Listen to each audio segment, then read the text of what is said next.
The views and opinions expressed on the cap are those of the hosts. They do not necessarily reflect the official policy or position of OldMilk Media. Any opinions stated aren't intended to offend anyone.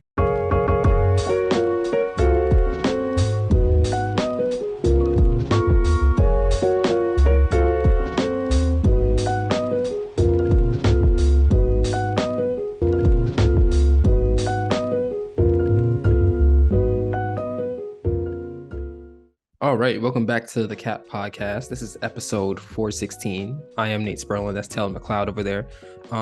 Been 3 weeks since it's wild because for the past 3 weeks nothing has dropped, and now everybody wants to drop on November 10th, and I'm just confused as to.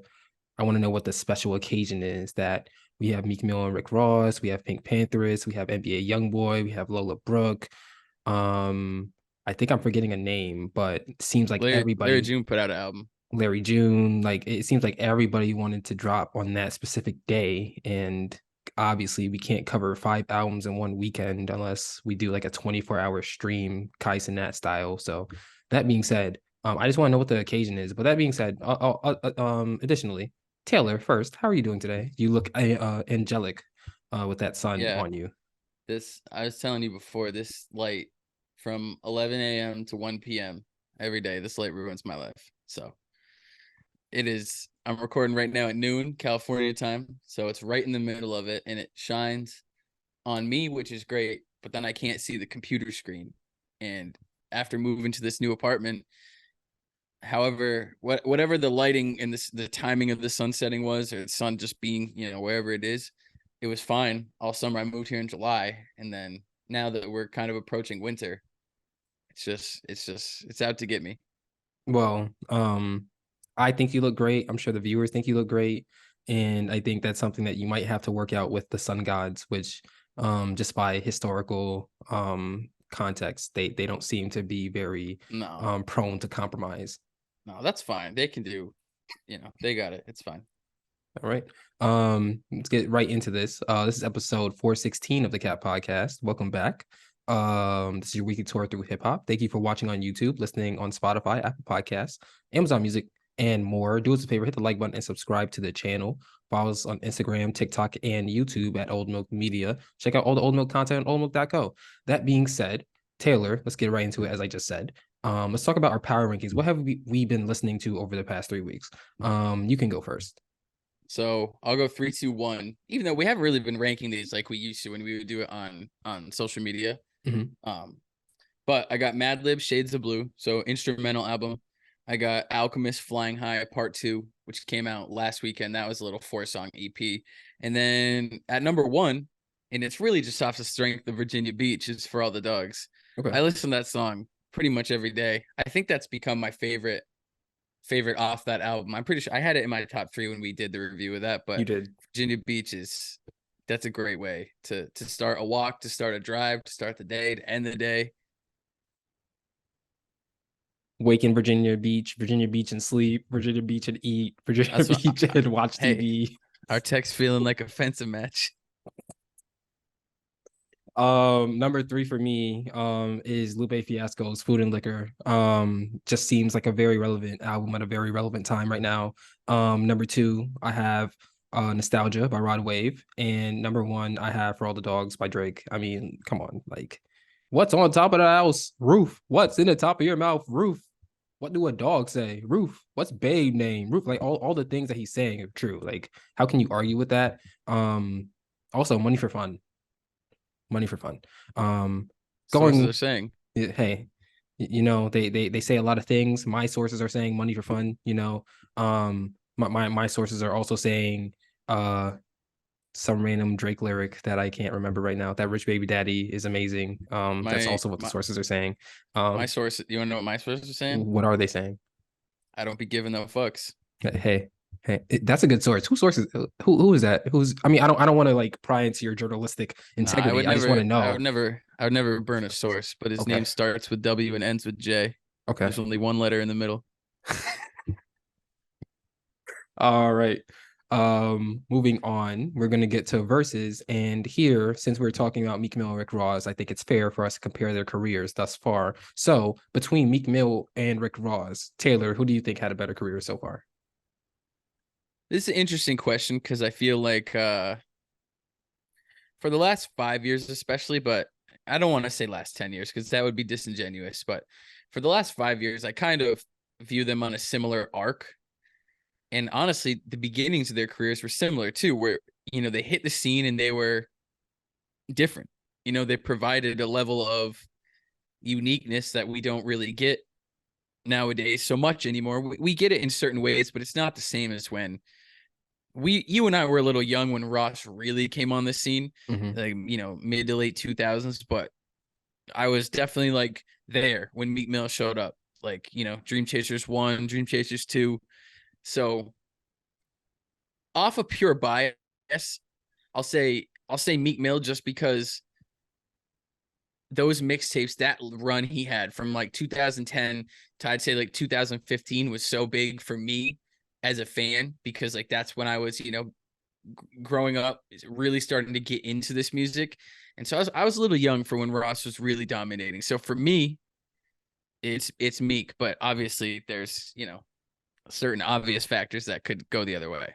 Yeah. I'd have to agree. I'd have to say Meek Mill as well. For the reasons that you said, like when we were first getting into music, it was like from when we got into music, which for me, I could say like maybe 2013. I didn't really fully jump into it till like maybe 2015.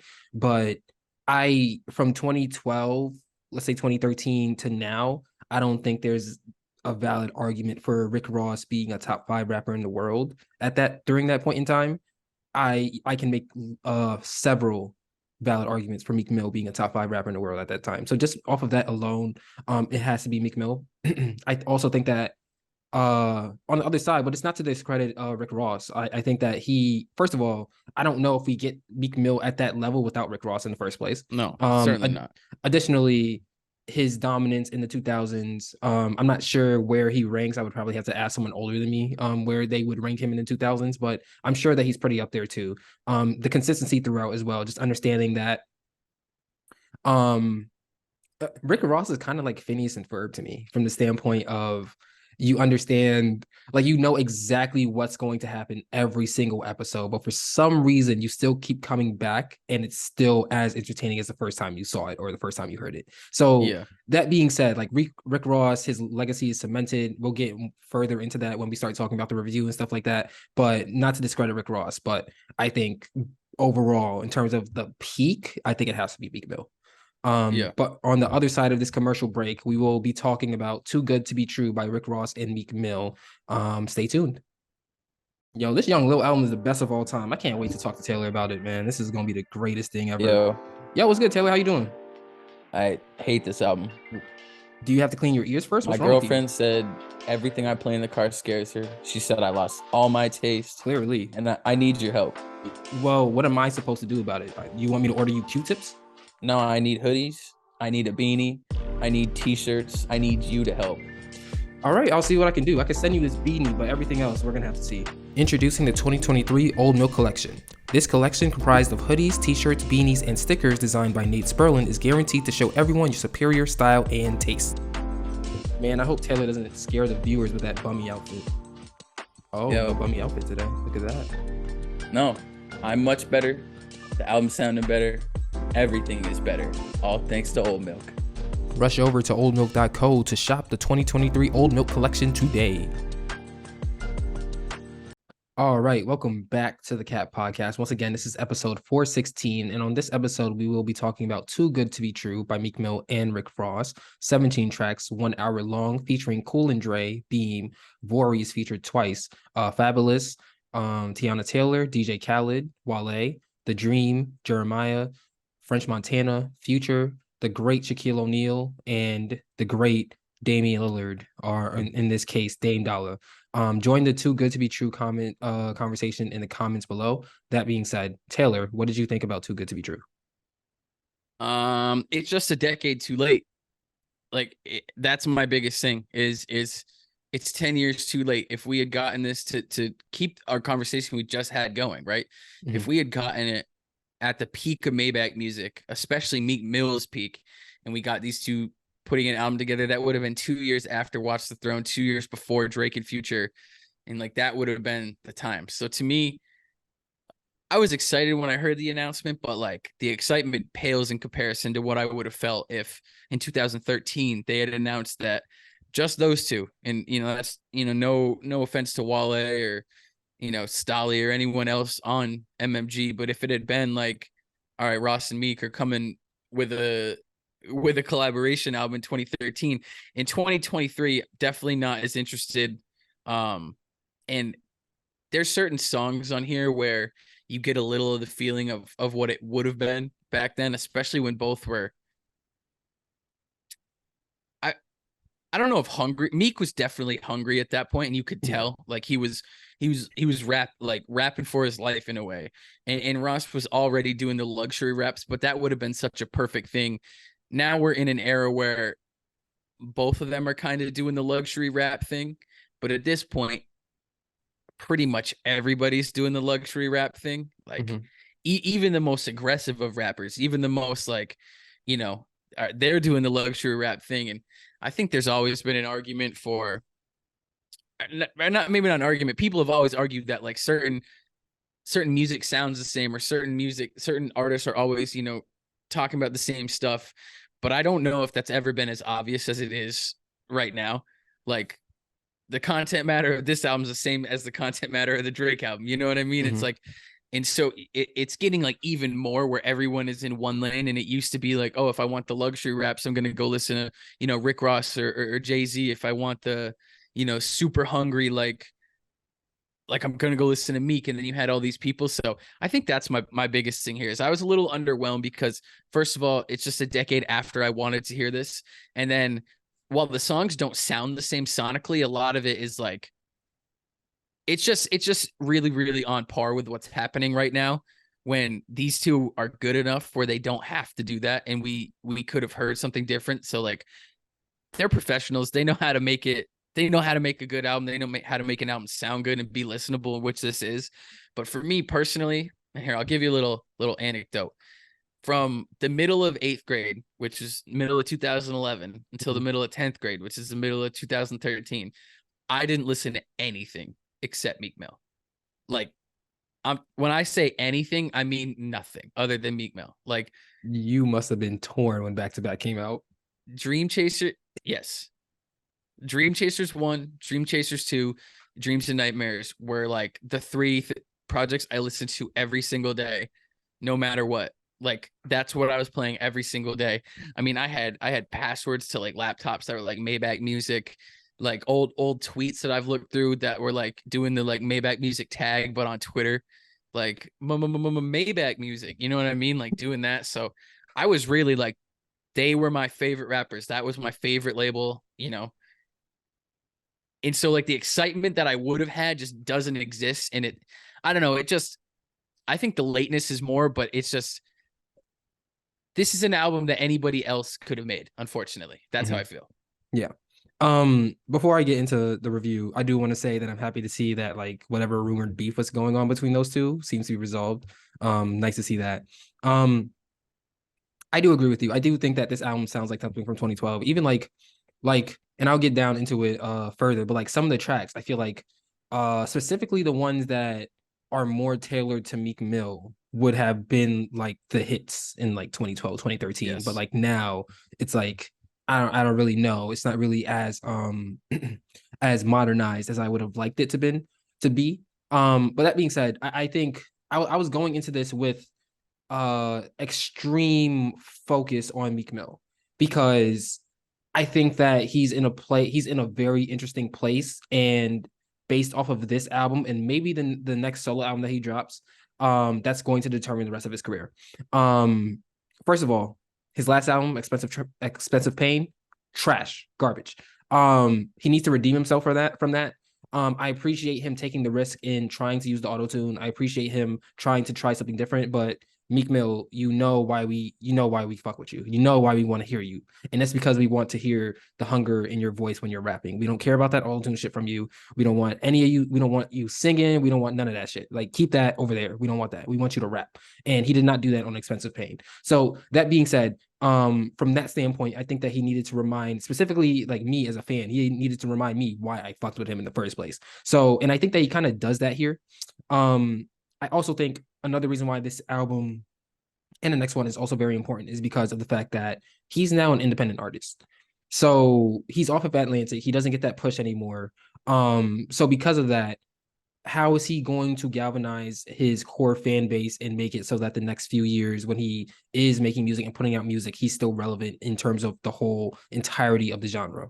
Um, so because of that, I feel like there's more weight on him. Like I said before, like Rick Ross's legacy is cemented. If he decided he's gonna retire tomorrow, it doesn't change a thing. Like he's cemented. Like he's one of the best to ever do it. Depending on whoever you ask, like he's top, maybe top 30, maybe top 40, maybe top 50, like depending on who you ask. But like that's Yeah. cemented. Like nothing is changing about Rick Ross or about the way that people see Rick Ross based off this album. So I was really, really focused on that. I think that Meek Mill does do that. The reason why I was excited about this album, honestly, was specifically because, and we've talked about this all year, we have noticed that we don't really care about singles anymore over here. Like we're just waiting for the album to come out. But I will say the only single that I've cared about this year so far was Lyrically Easy, which is might be like track 17, track 16 on this album. And just hearing the beat, which again, that's what I'm talking about in terms of a beat that Meek Mill would have been able to put a hit out on in 2013, 2014, 2015. Hearing that beat and hearing the way that Meek Mill raps, and then hearing the way that Rick Ross raps to compliment Meek Mill on that, I was like, oh, I'm excited. Like this is going to be great. But at the same time, like I feel like it kind of bounces between there's beats that are more elegant that you could tell are more for Rick Ross, and then there are beats that are more like trappy, and you could tell those are for Meek Mill. So that being said, I think I kind of just for the sake of where is Meek Mill going to go next, I kind of would have preferred it to more to for this album to take more of, or for Meek Mill to take more of a leadership approach or take the lead on this album. And it kind of felt like Rick Ross kind of did. And I'm not mad at that because again, like Rick Ross is cemented, but in terms of like who really needs it, like who really needs to score here, I thought it was Meek Mill. Yeah.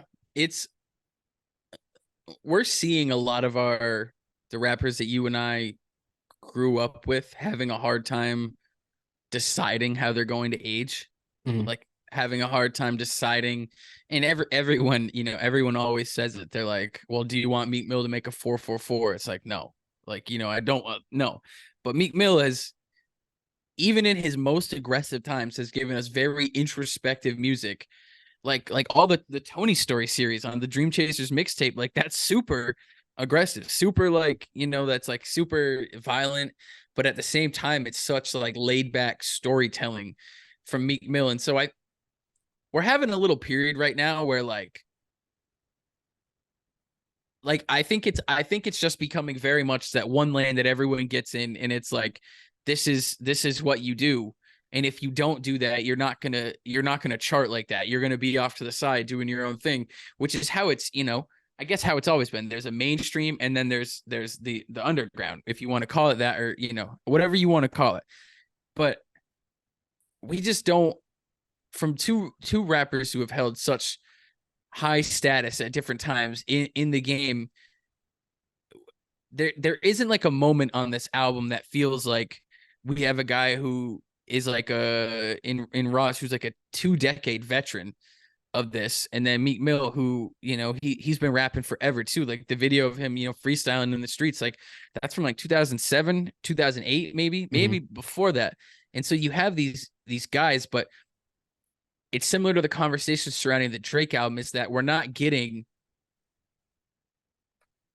I don't know. I feel like there's just one lane, right? It's very obvious right now that there is one lane, and it's like you get in it and you talk about the same stuff, and everyone is kind of trying to make not the same songs, but it's like, I don't know. Everyone feels to me like they're driving in one lane right now, and in some, like, it's kind of like you just take turns. Like someone goes to the front, they put out their album, then get in the back, and then it's the next person, and then all the other people off to the side. Like it's like they have their niche fan groups, and that works. And that's where I find a lot of my favorite music, like the Larry Junes, the projects that Alchemist does, stuff like that. But I don't know. This project just didn't, like, it's certainly not terrible. Like I didn't listen to it and was like, oh, this is, I don't want to listen to it.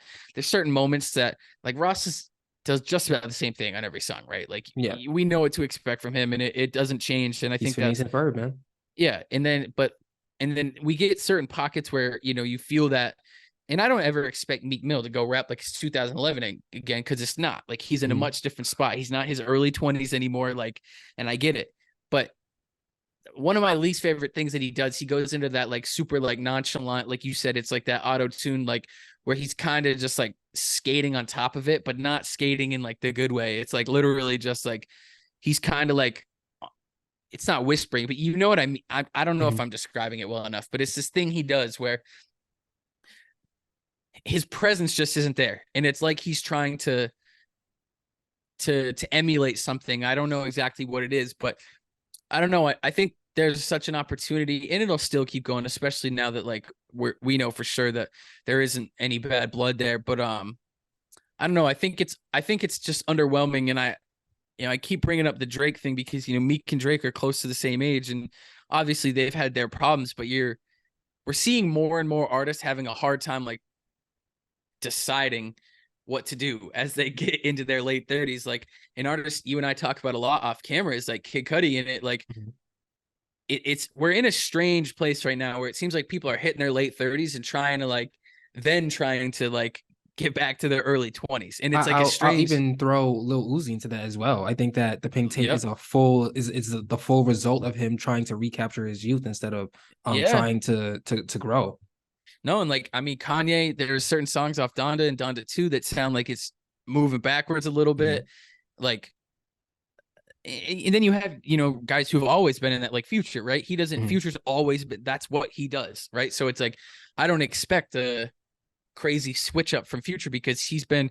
But like you have these really lyrical, really really insightful, and they deliver it in such different ways. Like Ross, you can even put Ross out of this. Like he's also like really dominated the internet game too, where he's like made himself a personality beyond just the albums and the songs he's put out. Like Mhm. it started off with the like I eat pears and shit like that, you know what I mean? But like now it's Pears. like, Shout out to all the yeah, pears. exactly. So it's like there's things that are bigger with him, but like Meek is one of the most talented rappers that you and I have had in the Mhm. generation of rappers that we grew up really, really listening to. And I don't know. I think it's just I think there's a lot of rappers right now who are having a hard time deciding how they are going to move forward in it, because the music industry has always been known as like a very fickle industry, but we're in a time now where it's like, I mean, like I wouldn't say that any of the songs on here are for TikTok like at all, really, Yeah. but No, like not it's at all. it's it's very different now. It's not even like chasing a radio single, right? It's Mhm. like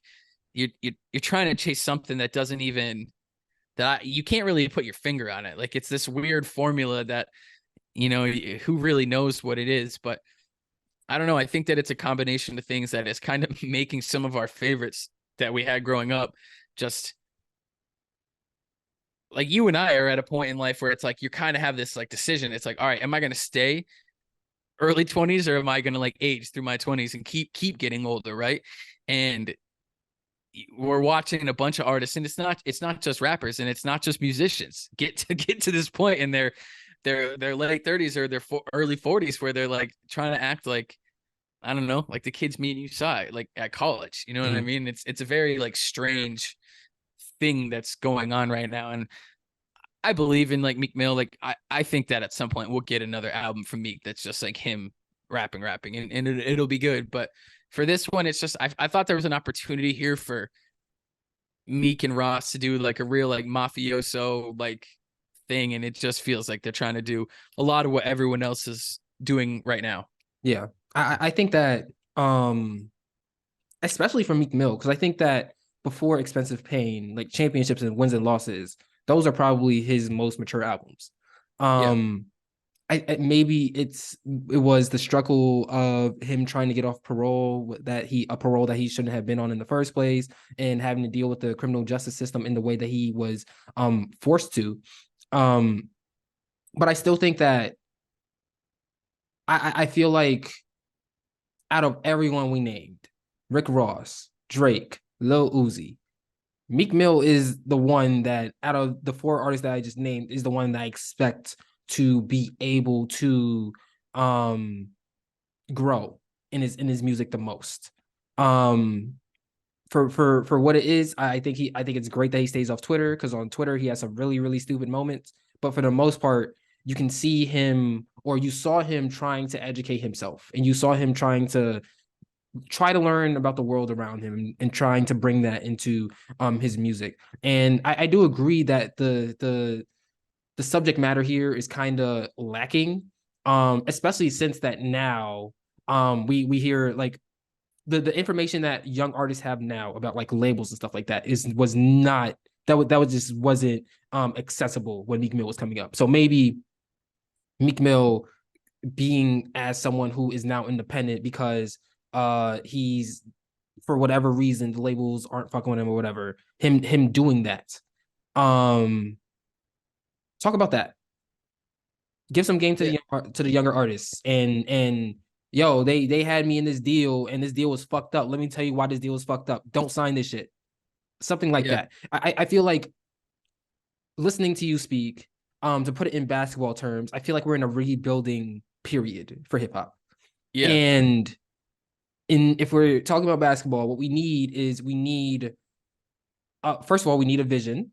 We need to understand how we're going to get to that vision, and we need everybody in the organization to pull their weight somehow or some way. Maybe you don't have anything to say about labels, or okay, so tell us, how do you grow? Maybe you don't Yeah. really fully know how to grow yet. Okay, what can you offer that for the younger generation um can be smarter, and they don't get taken advantage of by these labels? That's really what I think Meek Mill could do. Just understanding his place. Additionally, like I said, he's an independent artist. If there's any, this should be before besides him trying to get on. This Yeah. should be the hungriest he's ever been. Yeah. No, it's I So agree. I agree. I am kind of disappointed. I'm not gonna sit here and say this album is trash. It's not. No. It's a really good listen. It kind of does all blend in together. It does seem like there's two vibes here. There's the Meek Mill trappy vibe, like I said before, and then there's the elegant Rick Ross vibe. And um I think that when each artist is on the other's vibe, they do a good job of navigating the unfamiliar waters, if you will. Yeah. But when it's a home game, I don't think they dominate the way that we expect them to dominate. No, and And I love it when Ross goes into Meek Mill's world. mhm, Like that's one of my favorites. You know what I mean? Like uh I there's a lot of songs from early Meek Mill where Rick Ross, it's almost like he's like taking a step, because at that point he was the head of MMG, you know what I mean? He is the established artist, and he's taking a step down into like a growing artist world. And I don't know, I think there's like a strange thing where they're trying to like blend their lanes as opposed to just maintaining their lane and hopping over into each other's mhm, lane, which is they do a good job at it. I mean, I will admit I like it when Ross is in Meek Mill's world mhm, more than the other way around, because like that's the Meek Mill I want. I want the super hungry Meek Mill. And you were saying it perfectly, like, and I don't expect him to have a 3-minute song where he's super calm rapping about the label and trying to like, like I still want him to be Meek Mill. I want it to be like, where yell he's at us, really like, please. yeah, doing his thing. But it's just the two things that everyone talks about now, right? Are designer bags and paying for surgeries, right? Like every art, like that's it feels like that's the main through line of so much music right now. And that's always been a part of it, but it's stuff like that. And then you have the internet cycle is brutal, right? Because this time Mhm, last year, you and I were talking about Lil Baby as like being the best rapper of this generation, like taking over the place as number one rapper in the game. And now this whole year, it's just been like, oh no, he's actually not good. We were all never mind, never mind, never mind. And you have people who are like, I actually never liked him. And it's like, so you have this like brutal game going on, and you're mhm, dealing with two artists who are well beyond the come up phase, trying to like navigate it without the cachet that like Drake has, or without the cachet that Cole or Kendrick has, where they just show up, do their thing, and everyone's like, oh, all right, we forgot about all the other stuff, so like you guys are here now. But I don't know. I like what you said. It's not disappointing in the sense like, oh, this sucks. It's mhm, disappointing in like it's just I don't know. It just didn't do what I wanted it to do. It didn't do what I thought it was going to do. And I really do feel after this album a lot like I felt after For All the Dogs. Yeah. Um, let me I don't want to say that we spent most of the time, but we spent most of the time basically talking about where each artist is and what we expected from them. But again, like just to reiterate, we're not saying the album's trash. We're not saying that No. it's even bad. Like it's a good album. It's just too late. And additionally, we just wanted more meaningful content out of the album. I think that if I were to sum it up. But I do want to get to some of the positives. The 21 ad lib on Grandiose, love that. It's just one ad lib, but still. While I'm speaking about ad libs, the Rick Ross, like that's one of the best ad libs of all time as well. I remember being in high school and like everyone's trying to mimic it, and then there's one kid who like he could do it like perfectly, and we were like, yo, like this guy's like, yo, he's bad cool. Look at him doing that, like so, like really really good. Let's see what else here. What else I have here. Every time, you hear the mama. Love that. I don't. Also, I got to be honest. French Montana carries Millionaire Row. He does. That song. That song. That song needs a Meek Mill verse. There's a lot of songs here that also need Meek Mill verses. I don't understand why the Rick Ross Wale song doesn't have a Meek Mill verse. Fine lines. That doesn't make any sense to me. Millionaire Row not having Meek Mill verse doesn't make any sense to me. There's a few others here, and it seems like again, like it seems like Rick Ross is taking the lead, and I feel like Meek Mill should have been the one taking the lead here. Yeah. Last thing I'll say before we get to final thoughts: getting Shaq and Damian Lillard on the Shaq and Kobe remix, beautiful idea, great idea. Yeah. They both, first of all, Shaq, why are you dissing Tim Duncan? Why are you? We understand you're one of the greatest of all time. Many people can argue that Tim Duncan is better than you. Tim Duncan is one of the few big men that you could legitimately argue is better than Shaq. Yes, you can. Yes, you can. No. 5 rings. 5. Shaq only got 4. I don't care at all. And Tim Duncan has been in the playoffs, was in the playoffs like every single year except for maybe his last one. I'm just saying. You're right. You're right. You're right. Hey, all I'm saying is it's a legitimate argument, and I know it's all fun and games. I'm just pointing that out. The Damian Lillard verse as well. He had like a Lupe Fiasco reference in there too that I like. I think it was like kick push something Fiasco. Amazing. Yeah. So that being said, unless I'm leaving anything out, Taylor, do you think I'm leaving anything out? No. All right, Taylor, let's get to your final thoughts.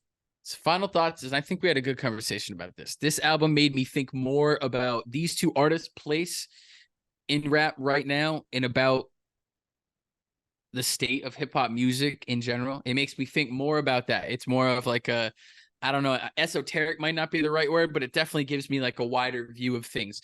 So that's my final thought. It's not a bad album.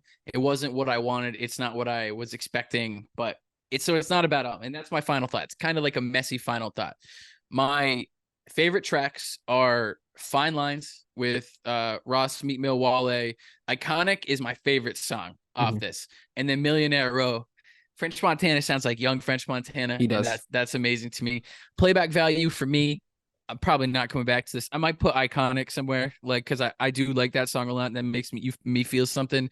And then overall playback value, I don't know if this really has any. I saw like Wiz Khalifa said it was the best album that came out yesterday, but that may have been the only, real chatter that I saw about it. So this will be an album that's out there, and I'm sure that, there's a section of people who will really love it. But in terms of the overall picture, I don't know if this really has a ton of legs at all. My final thoughts. Meek Mill, even though the bar is low, Meek Mill bounced back from Expensive Pain. He did show flashes of his dominant rapping, but I think I wanted to see more of a consistent dominance on the album. Rick Ross continues to solidify his legacy with another display of his consistency. And overall, I think it's a cohesive album. However, it's lacking a true intro, it's lacking a true outro, and it's also lacking a hit. My top 3 tracks are Shaq and Kobe remix, Millionaire Row, and then Lyrical Easy, the reason why I was excited for this album. And playback value, objectively, I don't want Meek Mill and Rick Ross are elder statesmen of the game, and I believe that their core fan base will propel them to 2 weeks. Subjectively for me, I could see myself listening to it for 3 weeks. trying to spark the 2012, 2013, 2014 feeling that I had obviously 10 years ago. That being said, this has been the Cat Podcast. This has been episode 416. Let us know your opinion of Let Too Good to Be True in the comments below. Hit the like button. Subscribe to the channel. Follow us on Instagram, TikTok, and YouTube at OldMilk Media. Check out all the OldMilk merch on oldmilk.co. That being said, we will be back now because Pink Panther is released and we will be talking about her album next. So we will see you on the other side. Thanks for watching.